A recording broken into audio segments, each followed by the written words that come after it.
So we look at educational policies which all aim to improve education and mainly to get equality of opportunity. So this is just an overview of the policies that happened.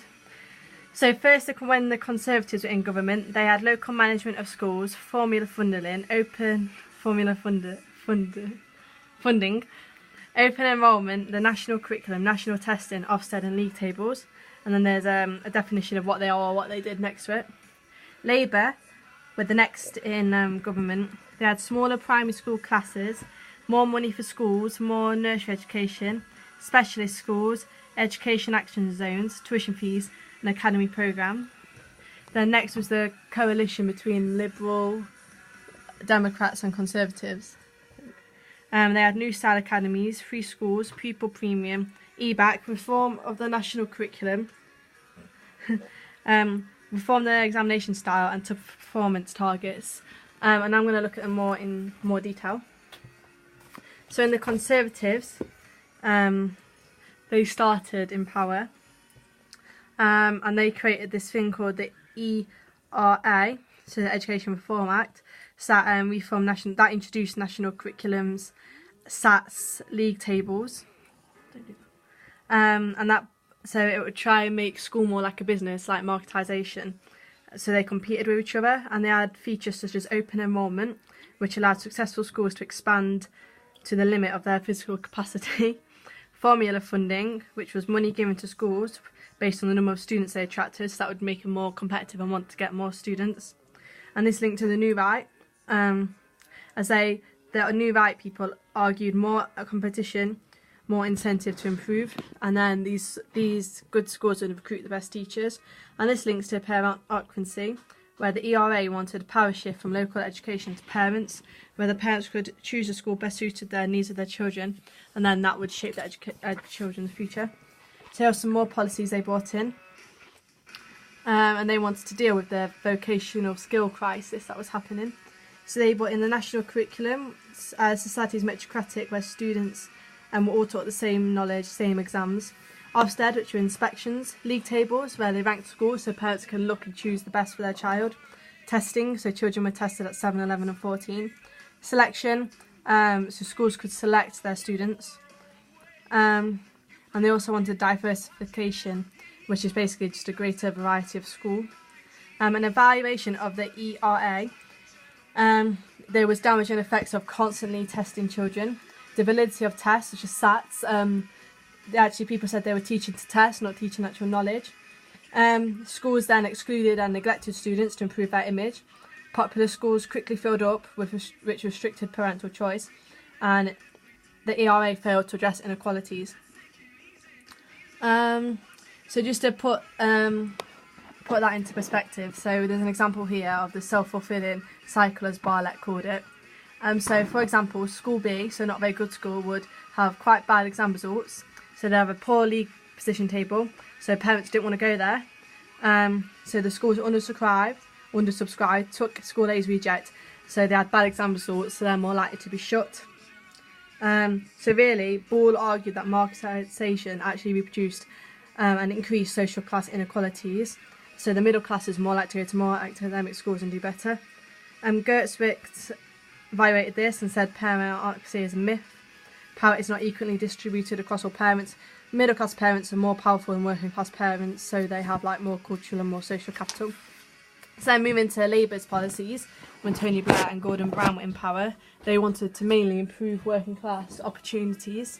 So there's a timeline of what they did. So they had specialist schools set up, education action zones, the educational maintenance allowance, they reduced primary school classes, they had free nursery, I think it was 15 hours a week.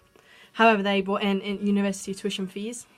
They had Sure Start Centres, city academies, Aim Higher, Excellence in Cities and Gifted and Talented Initiative. And that they were also influenced by the New Right. They wanted more choice and selection. So they had specialist schools for stuff like to be picked on aptitude, such as sport, art, technology and so on. And then, so by 2003, 1/3 of secondary schools were specialist. They also wanted more diversity, and they also wanted more parent choice, so their parents could now request for new schools. And they wanted more competition, So they retain their performance tables and set targets to raise performance in national examinations. Failing schools were closed if they failed to meet targets, and as part of the Fresh Start programme, they reopened as academies and to improve their standard in disadvantaged communities. To evaluate all of this, Chitty said all of this was more costly. Chitty also criticised the inefficiency of private contractors which failed to deliver services and resources on time. And he also had social democratic policies to create more equality of opportunity. So this is what they did. They had free preschool nursery provision, class sizes reduced, New Deal for young people, like I've already said from the timeline, and the educational maintenance allowance, which gave working class students money so they could study A-levels and apply for uni. And to evaluate all of these Labour ideas, Ball suggested that the New Labour there was overall increase in the proportion of students getting 5 or more GCSE grade C, especially in ethnic minorities, so that's a positive of this. However, boys' underachievement continued to lag behind girls, so they only focused on class inequalities, not gender. Ball said the class divide between working class and middle class still happened. Tomlinson said middle class students applying university increased and got faster rather than working class applicants. And they also deterred bright students as they brought in tuition fees. So in the next people in power, the Conservative and Liberal Democrat coalition government, they brought in Academies Act, the AIM High programme ended, the Education Maintenance Allowance ended. Michael Gove announced that over 300 schools will be rebuilt using private finance initiative funding. They brought the pupil premium in, which helped. School leaving age was raised to 17 and 18, and the grants to help the poorest were abolished. So the Academies Act allowed outstanding schools to become academies, which encouraged further privatisation, where basically schools became businesses to invest and run like businesses. The Academies Act allowed the creation of free schools, which were able to practice selection. Reforms were made to the curriculum, stressing traditional, more rigorous teachings, making it harder and using the more core subjects were more important, which led to the value of vocational qualifications being downgraded, and they were no longer used. The EMA was scrapped, like I've said, and more than 500 sure start centres were closed. So most of the things Labour brought in, they shut down to help, which doesn't help the inequality. But they did bring in the student premium, which we know as pupil premium, where students who were eligible for free school meals were given extra resources and extra money to help education.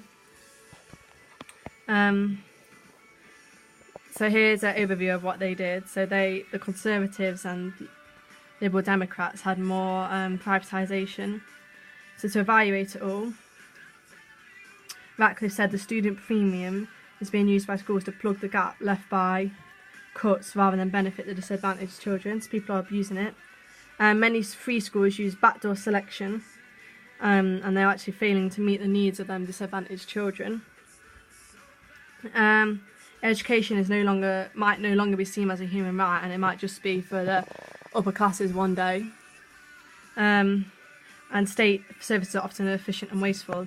And of course, running like a business, you run the risk of closing and leaving school children nowhere to go.